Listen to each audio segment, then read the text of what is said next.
अस्सलाम अलैकुम। प्यारे नाजरीन, खुश आमदीद है आपका हमारे चैनल पर। उम्मीद है अब सब खैरियत से होंगे। चलते हैं आज की किस्त की जानिब। कहीं चाहते रटन बाय परिशय हयात। चलिए शुरू करते हैं।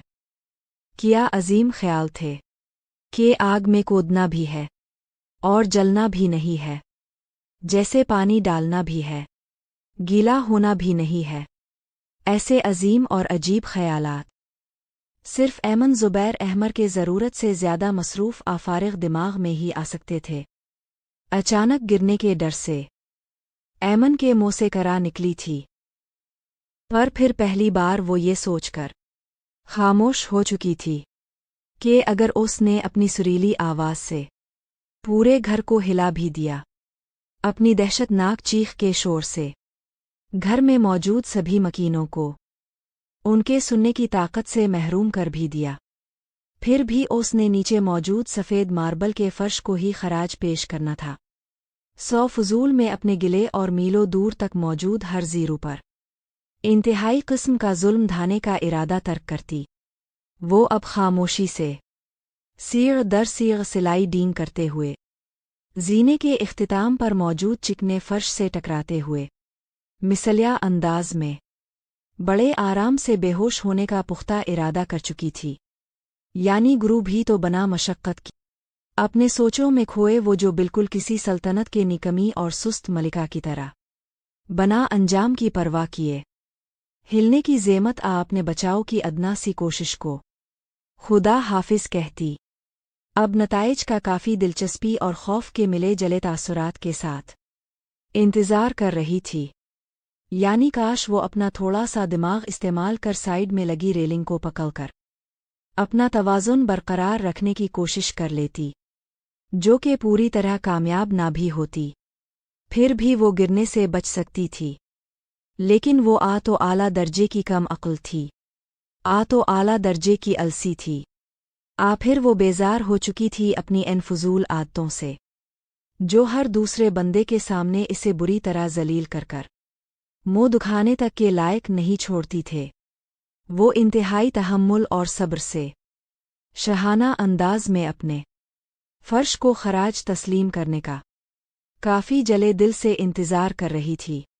काफ़ी देर गुजर जाने के बाद भी खुद को हुनूस हुआ में महसूस करते ऐमन ने एक आँख को थोड़ी सी खोलते अपने आस पास का जायज़ा लेने की कोशिश की, और खुद को वाकई हुआ में एक जगह फरीज पाकर उसने फौरन अपनी दोनों आंखें हैरत से खोली थीं। साथ ही यूं सीढ़ियों के बेचे बीच खुद को हुआ में मुअल्लक जामिद महसूस करते उसी सही मानी में अपने गिर्द खतरे के बादल मंडलाते हुए महसूस हुए थे। आसमान से गिरा और खजूर में अटका। उसकी सिचुएशन के हिसाब से ये मंजर बिल्कुल फुट बैठ रहा था। अभी वो नीचे की जानिब शाकी निगाहों से देख ही रही थी। गर्दन अब सामने की जानिब करते दो सुरमई आँखों को खुद को घूरता पाकर उसी काफ़ी बड़ा झटका लगा था। साथ ही अपने इतनी देर से आधा हुआ में मुअल्लक रहने की वजह भी समझ आई थी। यकीन कर सकती है ना, अभी वाकई जिंदा सही सलामत मेरे ऐन सामने मौजूद हैं। ऐमन बार बार नामहसूस अंदाज में पलकों को झपका कर अपने सामने मौजूद असामा को देख रही थी, और इसका ये अमल असामा की जीरक निगाहों से महफूज बिल्कुल नहीं रहा था। वाइट टी शर्ट और ब्लैक काफ़ी गीली स्टाइलिश सी जीन्स पहने, पैरों को सफ़ेद ही रंग के जोगुर्स में मुक़य्यद किया हुआ था। सिया बाल माथे पर कुछ बेतरतीब से बिखरे हुए थे, साथ ही सुरमई आँखों में बिला की संजीदगी लिए वो अपनी छोटी सी बीवी को देख रहा था, जो इस वक्त शाक के आलम में शहद रंग आँखों में बेयकीनी लिए इससे एक सिट्टेर नीचे मौजूद ओसी ही देख रही थी। जबकि अभी तक ऐमन की मोमी कलाई उसामा के मजबूत हाथ की गिरफ्त में मौजूद थी। वो इस वक्त पूरी तरह उसामा के रहम व करम पर थी। ठीक हो तुम अपने हाथ में मौजूद ऐमन की कलाई पकड़े, वो इसे सीधा करता। वो बिल्कुल गैर मुतवक्के तौर पर ऐमन से इसके बारे पूछ रहा था। वो जो इतनी देर से चुप थी, अब उसके लबों से अल्फाज अदा होते हुए देखना चाहता था। ओसी खामोश देखना वाकई मुश्किल सा लगा था। उस नौजवान को जी मैं अब बिल्कुल ठीक हो, असामा के इस्तिफसार करने पर ऐमन ने फौरन जवाब दिया था। ठीक है, फिर अगले 10 मिनट में तुम मुझे बैग समेत लाइब्रेरी में मौजूद मिलो। लेकिन मुझे अभी लाइब्रेरी में कोई किताब नहीं पढ़नी। वैसे भी वो इतनी मोटी किताबें हैं और लफ्ज़ बिल्कुल छोटे छोटे। मेरा तो सर ही चकरा गया था जब मैंने बीजान की किताब उनसे लेकर पढ़ने की कोशिश की थी। एक किताब को ही पढ़ने में सालों लग जाएंगे। बात करते हुए ऐमन के हाथ और आंखें इसका पूरा साथ दे रहे थे, जबकि वो यूं हाथों को हिला हिलाकर किसी तजर्बेकार की तरह बात करती। असामा को काफ़ी क्यूट लग रही थी। ये अंदाज़ उस पर काफ़ी सूट कर रहा था। कुछ लोगों पर हर चीज़ सूट करती है, और असामा के सामने खड़ी उस लड़की का शुमार उन्हीं लोगों में होता था। तुम अपने कोर्स की किताबें पढ़ लेना, बस इतना ही बहुत होगा अभी के लिए। याद रहे 10 मिनट का मतलब सिर्फ 10 मिनट ही होनी चाहिए। 10 से 11वीं मिनट होना तुम्हारे हक में बिल्कुल बेहतर नहीं होगा। ओसी समझ नहीं आई थी कि वो बता रहा था आ धमकी दे रहा था। ऐमन का मुंह किसी पके हुए फल की तरह लटक गया था। यानी उसने कितनी कोशिश की थी मुकाबिल को टॉपिक भुलाने की, लेकिन शायद वो ये बात नज़रअंदाज कर गई थी कि असामा हसन अहमर का दिमाग कंप्यूटर से भी ज़्यादा तेज़ी से चीज़ों को अपने अंदर महफूज करता था। अगर कभी कंप्यूटर और असामा के तेज़ी से काम करते दिमाग का मुकाबला किया जाता तो बिलाशुबा कंप्यूटर को हार का सामना करना पड़ता। और प्लीज़ इस बार पढ़ाई से बचने के लिए किसी काबर्ड में ना छोप कर बैठ जाना। यार, जितना दिमाग तुमने खुद को छुपाने में लगाया था, इतना अगर तुम अपनी तालीम पर लगा लेती तो कम इस कम मुझे पूरे 2 घंटे प्रिंसिपल से तुम्हारी तारीफ़ें ना सुननी पड़ती। प्रिंसिपल का जिक्र करने पर अचानक ही ओसी खुद का चश्मे के पार से तनकीदी निगाहों से जायज़ा लेती आँखों को छोटा किए कच्चा चबा जाने वाले अंदाज में घूरती 2 खौफनाक आंखें याद आई थीं। असामा ने बेसाख्ता ही झुरझुरी ली थी। क्या वाकई उन्होंने अब से मेरी तारीफ़ें की थी? अपने कारनामों का इल्म होने के बावजूद भी वो असामा के जिनर को सच समझ बैठी थी। वो तारीफ़ें ज़रूर करती, मगर तुमने काश कोई काबिल तारीफ़ काम किया होता। वो कहता, एक नज़र उसकी जानिब देखता। ऊपर जा चुका था। वो काफ़ी गहरा जिनर कर गया था, लेकिन यहाँ परवाह किसे थी? ऐमन को इस वक्त सिर्फ ये याद था कि थोड़ी देर के बाद वो अपने कुन ज़हन के साथ असामा के सामने मौजूद होगी, और उस सुरमई आँखों वाले शख्स ने ओसी डांटने का कोई मौका अपने हाथों से जाने नहीं देना। यानी ओसी फिर से असामा के हाथों जलील होना था।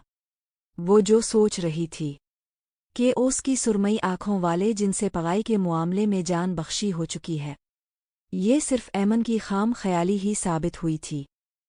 चलिए अगले सीन की जानिब बढ़ते हैं। बेगम साहिबा अब क्यों बना रही हैं? मुझसे कह दिया होता। सदरा बेगम को किचन में मौजूद स्लैब के पास खड़े खीर में चमचा चिल्लाते देख नौशीन भी फौरन उनके पास पहुंची थी। साथ ही उनके हाथ से चमचा लेना चाहा था। नौशीन भी उनकी काफ़ी पुरानी मुलज़मा थी, साथ ही अब वो इस घर का हिस्सा बन चुकी थी। उन्हें इस घर में मौजूद हर शख्स इस घर का फ़र्द ही समझता था। मुलाजिम तो मुलाजिम, घर के मुकीम भी उनसे ऊंची आवाज़ में बात नहीं करते थे। अब रहने दे नौशीन भी, मैं कर लूँगी। वैसे भी खीर तकरीबन बन ही चुकी है। सिदरा बेगम ने बेहद मुहज़्ज़बाना अंदाज में नौशीन बी के हाथ से चमचा वापस लिया था। सिदरा बेगम के कहने पर इस बार नौशीन बी बना एहतजाज किए दूसरे कामों में लग चुकी थी। वो काफ़ी समझदार खातून थी। वो देख चुकी थी कि खीर बनाते वक्त सिदरा बेगम के लब मुसलसल हल्की मुस्कुराहट में ढले हुए थे। सिदरा बेगम के अंदाज से अंदाज़ा हो गया था कि खीर सिर्फ हाथों से ही नहीं बल्कि पूरे दिल से बनाई जा रही है। वैसे खुशबू तो वाकई अच्छी आ रही है। आखिर कौन है वो खुश नसीब शख्स जिसके लिए इतनी लजीज खीर तैयार हो रही है। नौशीन बी ने सिंक में पड़े बर्तन धोते हुए हल्के फुल्के अंदाज में कहा था, आपको तो मालूम है अमार को मेरे हाथों से बनी खीर कितनी पसंद है, बस उसके लिए ही बना रही थी। सोचा अमार को छोटा सा सरप्राइज ही दे दो, उसकी फेवरेट डिश बनाकर। सिद्रा बेगम ने नौशीन बी की जानिब देखते हुए खुश असलूबी से कहा था, और वाकई खीर अपने सामने देखकर अमार की खुशी देखने लायक होनी थी। उसके फीस एक्सप्रेशन अपनी पसंदीदा चीज़ को सामने मौजूद पाकर किसी क्यूट से बच्चे की तरह हो जाते थे। भाभी वैसे ये तो ज़ियादती हुई, इतनी मज़ेदार खीर, वो भी सिर्फ अपने लाडले बेटे के लिए। यार हम गरीबों का भी कुछ सोच ले, ये तो सरासर नाइंसाफ़ी हुई है हमारे साथ। क्यों नौशीन बी? माहीन जो किचन में ही आ रही थी, सिद्रा बेगम के आखिरी अल्फाज सुनते माहीन ने अपना फ़र्ज समझा था उन्हें छेड़ना। वैसे भी वो कोई मौका हाथ से नहीं जाने देती थी, तो अब कैसे पीछे रहती। उनका नेचर बहुत हद तक अमार से मिलता था। बिल्कुल ठीक कह रही है छोटी बेगम साहिबा, ये तो वाकई नाइंसाफ़ी हुई हमारे साथ। अब कभी कभी तो खीर बनाती है, वो भी सिर्फ अमार बाबा के लिए ही। भला ये क्या बात हुई? माहीन की बातें सुनते नौशीन बी हल्का सा मुस्कराती। अब माहीन बेगम का पूरा साथ दे रही थी सिद्रा बेगम को छेड़ने में, जबकि अब सिद्रा बेगम माहीन को हुक्क बने देख रही थी। माहीन बेगम की आंखों और चेहरे पर शरारती मुस्कुराहट अलग ही दिखाई दे रही थी। साफ पता लग रहा था वो सिर्फ सिद्रा बेगम की टांग खींच रही है, लेकिन शायद सिद्रा बेगम उनके चेहरे पर मचलती मुस्कुराहट देखने से कासिर थी। इस वक्त माहीन बेगम के लगाए गए इल्ज़ाम पर शदीद हैरत में थी। माहीन, अगर तुम्हें खीर खानी थी तो पहले बताना था, जब बना ही रही थी तो थोड़ी सी तुम्हारे लिए और एक्स्ट्रा बना लेती। उनकी तवक्को के बिल्कुल बरक्स बात सुनकर माहीन बेगम का मुंह ही लटक गया था। उन्हें यकीन ही नहीं आ रहा था सिद्रा बेगम छोटी से छोटी चीज़ तक उनके साथ शेयर करती थी। ऐसा हो ही नहीं सकता था कि वो उनकी पसंदीदा चीज़ बनाए और उन्हें ना दे, बल्कि वो जब भी खीर बनाती थी तो उनके लिए एक बाउल में अलग से निकालकर फ्रीज होने के लिए रख देती थी। मालूम जो था कि खीर सिर्फ अमार को ही नहीं बल्कि माहीन बेगम को भी इतनी ही पसंद है, और अगर खीर फ्रीज हुई भी हो तो फिर बात ही क्या थी। और आज वो कह रही थी कि वो भूल गई। उन्होंने जब से इस घर में कदम रखा था तब से लेकर अब तक उनकी जिंदगी के हर बाब में सिद्रा बेगम उनके पास मौजूद थी। चाहे खुशी के लम्हात हो आ गम का सैलाब क्यों ना आया हो, सिद्रा बेगम ने एक लम्हे के लिए भी उनका साथ नहीं छोड़ा था। वो एक पिल के लिए भी उनसे गाफिल नहीं हुई थी। वाकई सिद्रा बेगम उनकी बेहतरीन सपोर्टर साबित हुई थी।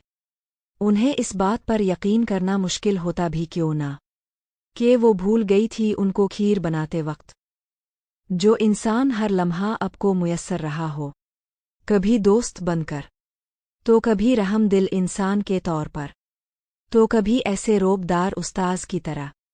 जब वो अपनी नशिस्तगाह में कदम रखे तो चारों जानिब संजीदगी और खामोशी अपना डेरा बना ले। किसी ऐसे साथी की तरह जिसके होने पर अब को महसूस हो कि अब हर फिक्र से, हर जिम्मेदारी से आज़ाद हैं। वो संभाल लेगा सब, उसके सिर्फ मौजूद होने से ही आपका ख़त्म हो रहा कानफी डिनीस एक बार फिर बहाल हो जाए। सिद्रा बेगम उनकी ज़िंदगी के हर मुख्तलिफ मोड़ पर एक नई शख्सियत के साथ उनसे बिल्लोगीर हुई थी। उन्हें जब जब किसी रिश्ते, किसी दोस्त और किसी की गाइडेंस की ज़रूरत पेश आई थी, कभी इल्म होते हुए तो कभी लाइल्मी के बावजूद, सिद्रा बेगम ने हर उस शख्स का किरदार निभाया था जिसको वो चाहती थी कि पास हो, उनके अपने सामने मौजूद। लेमन कलर की कामीज जिसके बॉर्डर पर सफ़ेद रंग का चिकन का काम हुआ था।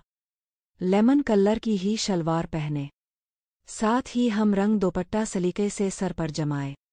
खड़ी सिद्रा बेगम की एक एक कार्रवाई। माहीन बेगम काफ़ी इन्हिमाक से मुलाहजा फरमा रही थी। सिद्रा बेगम के लिए उनकी आँखों में बेपनाह अक़ीदत साफ देखी जा सकती थी। ज़रूरी तो नहीं कि खून के रिश्तों में ही वफ़ा देखने को मिले। कई दफ़ा दिल के रिश्ते अब के लिए इतना कर जाते हैं कि खून के रिश्ते ही नहीं, बल्कि शायद अब खुद भी खुद के लिए इतना नहीं कर सकते थे। दिल में उनके लिए एक ख़ास नर्म गोशा कब पैदा हुआ, इसकी खबर तक नहीं होती। बाखबर होने के बावजूद दिमाग खुद ही इस मामले में सारे इख्तियारात बाखुशी दिल को सौंप चुका होता है। यकीन जब पुख्ता हो जाता है ना के मुकाबिल वाकई बावफा है, अपनों से ज़्यादा साथ देगा तुम्हारा। और दरहकीकत सिद्रा बेगम उनके साथ हर लम्हे किसी परछाई की तरह थी। परछाई भी वो जिसका साथ अंधेरे में भी मुयस्सर रहा हो, जिसने रोशनियों के बीच आपको उन रोशनियों में गुम होने से पहले ही आपके चारों अतराफ एक हिफाजती दायरा बना दिया था कि चाहकर भी निकल कर गुम ना हो सके। माहीन, तुम्हें अल्लाह का वास्ता है, किसी प्रोसिक्यूटर की तरह खतरनाक हद तक फैले अपने इन दीदों को एक सेकंड से पहले मुझ पर से हटाओ। किस्म से तुम्हारे यूं देखने पर मुझे महसूस हो रहा है कि मैं किसी सफ़ाक मुजरिम को उसके करोफर अंजाम तक पहुंचा चुकी हो। आखिर मैंने किसी भटके हुए मुसाफिर को उसकी मंजिल तक ड्राप किया है, वो भी सीधा पैराशूट से, कि तुम किसी मुजस्समे की तरह बना पलकों को हिलने की ज़हमत दिए मुझे देखे जा रही हो। वो चाहकर भी माहीन बेगम के देखने पर कोई सख्त अल्फाज इस्तेमाल नहीं कर सकी थी। माहीन बेगम की आँखों में वो अपने लिए मौजूद बेइंतहा अक़ीदत की दास्तान को बना किसी जद-ओ-जहद के बाआसानी पढ़ चुकी थी, दुनिया देखी थी। सिद्रा बेगम ने आँखों से दिल का हाल जानना उनके लिए कोई इतना भी मुश्किल मरहला नहीं था कि वो सामने वाले के जज्बात को सिरे से नज़रअंदाज ही कर देती। सिद्रा बेगम के टोकने पर माहीन बेगम ने खामख्वाही शर्मिंदा सी होते हुए सूरत से अपनी नज़रों का ज़ाविया दूसरी जगह मरकूज़ किया था, जबकि माहीन बेगम को यूं फजूल में ही निगाहें इधर उधर दौड़ाते देख सिद्रा बेगम के लबों पर गहरी मुस्कुराहट ने अपनी छाप छोड़ी थी, जिसे वो निहायत महारत से छुपा भी चुकी थी। चलिए अगले सीन की जानिब बढ़ते हैं। सुनो माहीन, वो जो लाउंज में बैठे अब कोई शो देख रही थी, अपने अक़ब से आती सिद्रा बेगम की नर्म आवाज़ पर निहायत आहिस्तगी से गर्दन घुमाकर उनकी जानिब देखा था, जो ट्रे में बाउल लिए अमार के कमरे की जानिब जा रही थी।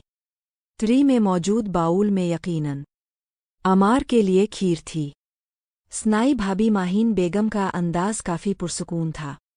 तुम्हारी खीर का बाउल मीने फ्रेज़र में ठंडा होने के लिए रख दिया है, याद से निकाल कर खा लेना।